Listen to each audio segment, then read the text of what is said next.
Welcome to Craftmas Ornament 13.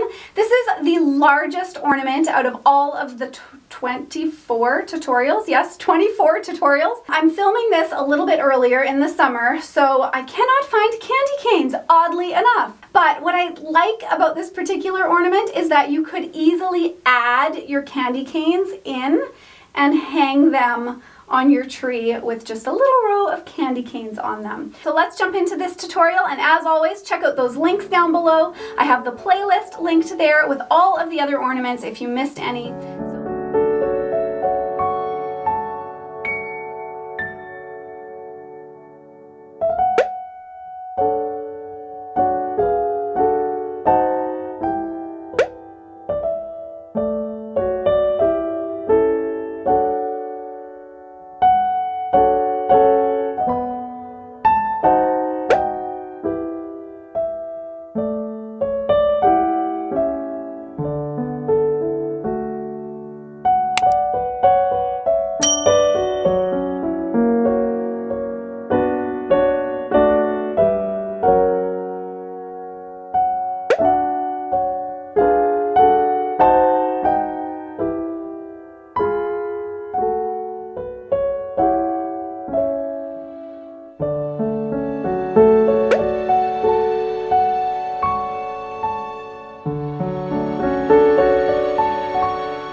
Do you like that one? Will you add candy canes to it? Won't you? Definitely let me know in the comments down below, and I will see you tomorrow for another ornament tutorial. Bye for now.